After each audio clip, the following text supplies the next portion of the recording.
প্রাকৃতিকভাবে south Asia যে গরম তাপমাত্রা, সেটা আজকে ইন্টারন্যাশনাল নিউজ চ্যানেলগুলোতে খবর হয়েছে যে বাংলাদেশে তাপমাত্রা রেকর্ড ভঙ্গ করেছে। আজকে সেদিন শুনলাম বিএনপির এক নেতা বলছে এই অতিরিক্ত গরম এর জন্য দায়ী শেখ হাসিনা সরকার। এখন গরম হলে, বেশি বৃষ্টি হলে, বেশি তাপমাত্রা হলে সব দোষ নন্দ ঘোষ আওয়ামী লীগের। বজ্রপাতে মানুষ পড়লে তখনও বলে আওয়ামী লীগ। এর জন্য দায়ী কে? আওয়ামী লীগ। আসলে তাদের বলার কিছু নেই। নেতাদের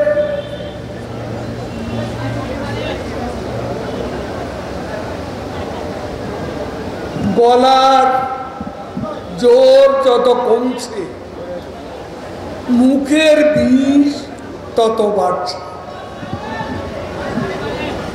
তাদের মুখের বিষ আরো উগ্র হয়ে উঠছে।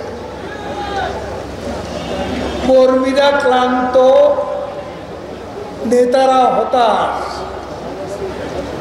কেউ কেউ আবার বিদেশে পাড়ি জমিয়েছে।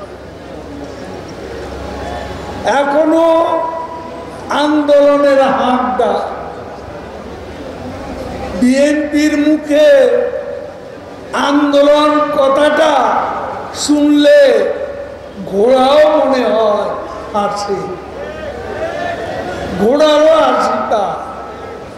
বিএনপি আন্দোলন করবে।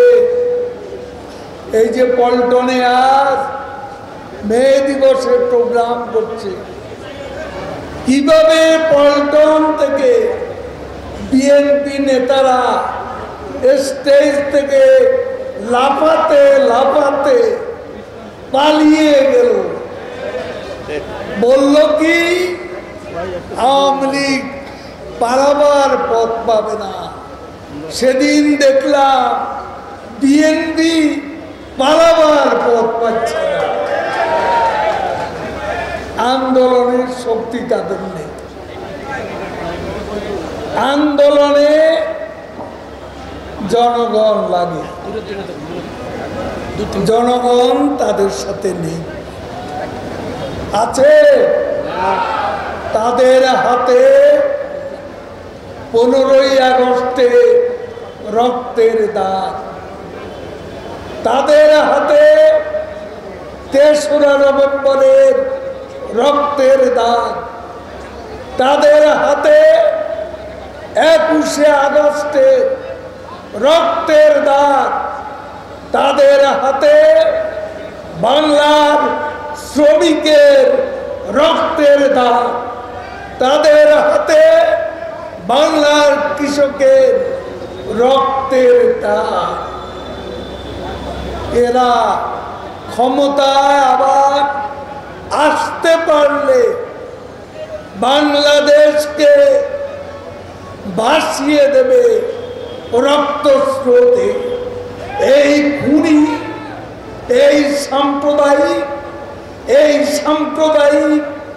এই জঙ্গিবাদী, এই সন্ত্রাসী অশুভ শক্তি, যাদের নেতা লন্ডনে বসে রিমোট কন্ট্রোলে আন্দোলন চালাতে চায়, ও রিমোট কন্ট্রোল নেতা এদেশের মানুষ তাকে অ্যাকসেপ্ট করে না, অ্যাকসেপ্ট করবে না। সাহস থাকে তো তারেক রহমান বাংলাদেশে আসুন, রাজপথে আসুন, মোকাবিলা হবে। আন্দোলন করতে চান, রাজপথে আসুন। লন্ডনে বসে বাংলাদেশে আন্দোলন হবে না, হবে না, এটা প্রমাণ হয়ে গেছে। আর তো নেতা নেই। ফখরুলের সম্পর্কেও নানান কথা শোনা যায়, ভিতরের অনেক খবর পাওয়া যায়। নেতাদের কারো সাথে কারো মিল নাই, এক একজনের এক এক কথা। বিএনপির ভেতরই এখন যাকে পছন্দ হয় না তাকে বলে সরকারের এজেন্ট। সরকারের এজেন্ট, নেতায় নেতায় ঝগড়া করে একে অন্যকে বলে। এই বিএনপিকে আমরা ধ্বংস করতে চাই না। এই বিএনপি ভাঙন আমরা চাই না। কিন্তু বিএনপি যেই অবস্থায় আছে তারা নিজেরাই নিজেদের ভাঙনের জন্য দায়ী হবে। তারা নিজেরাই নিজেদের পতন ঘটানোর জন্য দায়ী হবে। ঘরে এত শত্রু, বিএনপি ধ্বংসের জন্য বাইরের শত্রু কোনো প্রয়োজন হবে না। হবে? এখন বিএনপি নেতারা লজ্জার শরম নাই। পাকিস্তানের প্রধানমন্ত্রী শাহবাজ শরীফ সেদিন বলেছেন যে একসময় মনে করতাম বাংলাদেশটা আমাদের জন্য একটা বোঝা, এইটা মনে করতাম। আর আজকে বাংলাদেশে যে উন্নয়ন, যে অর্জন, যেই অগ্রগতি, এটা দেখে আমি লজ্জা পাচ্ছি। পাকিস্তানের প্রধানমন্ত্রী শেখ হাসিনার উন্নয়ন দেখতে পায়, বিএনপি নেতারা কালো চশমা পরেছে, তারা দেখতে পায়। তারা দিনের আলোতে রাতের আঁধার। এই হচ্ছে বিএনপি। আজকে পাকিস্তানের টকশোতে আলোচনা হয়, আমাদেরকে বাংলাদেশ বানিয়ে দাও। আর বাংলাদেশের পাকিস্তানের দালালরা এরা এখন এতে এদের লজ্জা লাগে না। এরা সরকারের বিরুদ্ধে কথা বলে, এরা উন্নয়ন দেখতে পায় না। এরা অবিরাম মিথ্যাচার, অপপ্রচার করে বেড়ায়। বিদেশিদের কাছে দেশের বিরুদ্ধে নালিশ করে। নালিশ করবেন কার কাছে? কার কাছে নালিশ করবেন? যাদের কাছে নালিশ করতেন তাদেরও বেসামাল অবস্থা। এখন আমেরিকায় আরব বসন্ত, আরব বসন্তের নাম শুনেছেন? হ্যাঁ, আরব বসন্ত এখন আমেরিকা। সমস্ত 40টা ইউনিভার্সিটি ফিলিস্তিনিদের পক্ষে আজকে বিক্ষোভ করছে। ক্যাম্পাসগুলো আমেরিকার উত্তাল হয়ে উঠছে। এই অবস্থা দিয়ে দেখে সাংবাদিকদের নৈশবোধে বাইরের সামনের দরজা ছেড়ে পেছনের দরজা দিয়ে গিয়ে ওই সমাবেশে উপস্থিত হন। বাইডেনের পররাষ্ট্রমন্ত্রী চীন সফরে গেছেন মাত্র কয়েকদিন আগে। সেখানে সাংবাদিকরা জিজ্ঞেস করল, আপনার দেশে আমেরিকা বিশ্ববিদ্যালয়গুলো এত উত্তাল কেন? কেন এই প্রতিবাদ? ফিলিস্তিনের পক্ষে এই প্রতিবাদের কারণ কি? তখন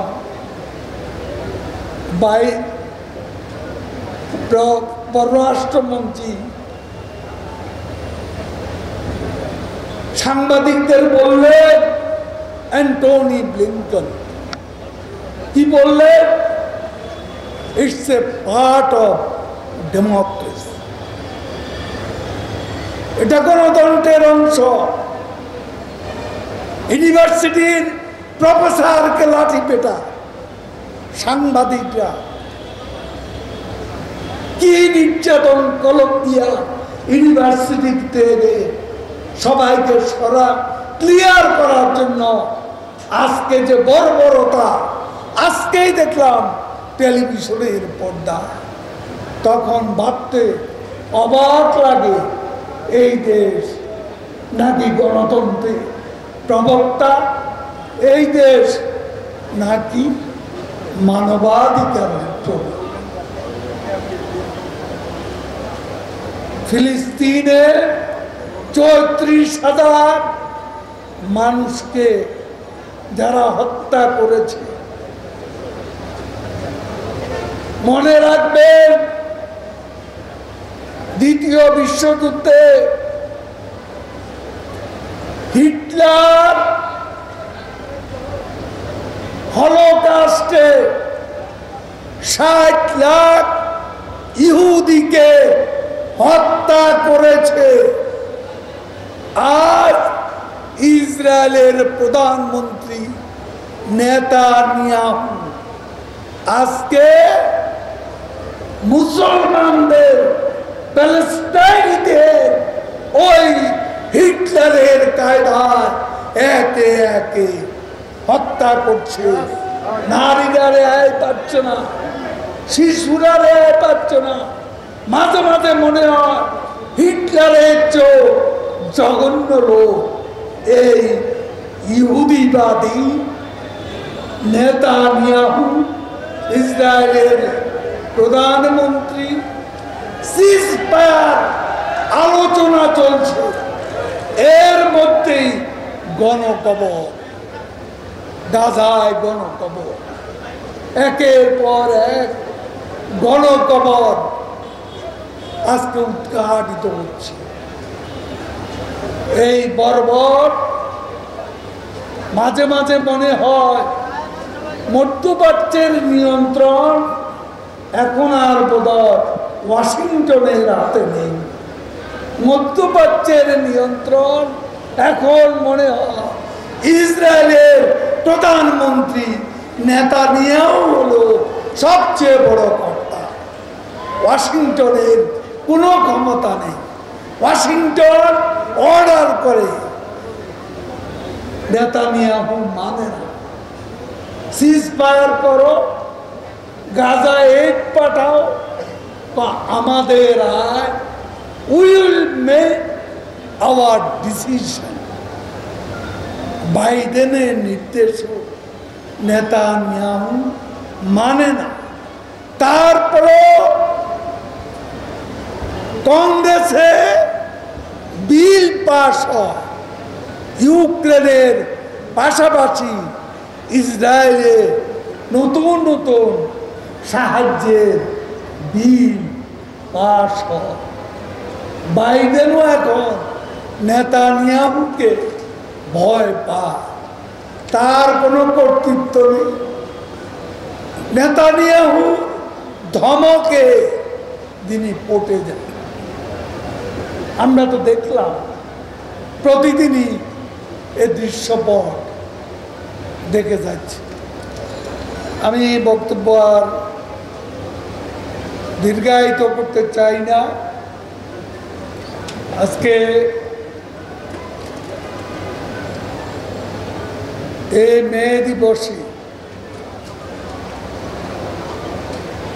আমাদের মনে পড়ে আদমজির মতো বৃহত্তম যুক্তি যাদের হাতে বন্ধ হয়েছে, কত শ্রমিককে পথে বসিয়ে দিয়েছে। শ্রমিক হত্যার রক্ত যাদের হাতে, এই দেশ তাদের ক্ষমা করবে না। শেখ হাসিনা শ্রমিক বান্ধব সরকারের প্রধানমন্ত্রী, আজকে কতবার বাড়িয়ে 12,500 টাকা এসেছে আজকে শ্রমিকদের বেতন। গার্মেন্টস শ্রমিকরা 12,500 টাকা বেশি পাচ্ছে। বেসিক বলে বুঝেন নাই তো, এই মজুরি পাচ্ছে, শ্রমিকের উপর কোনো নির্যাতন নেই। বঙ্গবন্ধু আন্দোলন করেছেন, আদমজি শ্রমিকেরা আন্দোলন করেছে। আদমজির শ্রমিকদের আত্মত্যাগের কথা স্বাধীনতার ইতিহাসে চিরদিন লেখা থাকবে। স্বর্ণাক করে মনু মিয়ার রক্ত 6 দফা আন্দোলনকে স্বাধীনতা আন্দোলনে পরিণত করেছে। আপনাদের মনে আছে তেজগাঁয়ের শ্রমিক নেতা মনু মিয়া আজকে শ্রমিকদের যে অধিকার দিল, আমি শুধু বলবো আপনারা ঐক্যবদ্ধ থাকবেন। নেত্রী শ্রমিকদের জন্য তিনি যা করেছেন ভবিষ্যতে আরো করবেন। আপনারা শুধু ঐক্যবদ্ধ থাকবেন, নিজেদের মধ্যে ঝগড়া করে শত্রুতা সৃষ্টি করবেন না। নিজেরা নিজেদের শত্রু হলে আপনাদের শত্রুতা করার জন্য বাইরের শত্রু দরকার হবে না। ঘরের শত্রুই আপনাদের ক্ষতি করবে। এই কথাটা আমি বারবার নেতৃবৃন্দকে বলেছি। ভালো লাগছে দীর্ঘদিন পরে হলো শ্রমিক লীগ আজ ঐক্যবদ্ধভাবে এক মঞ্চে এসেছে।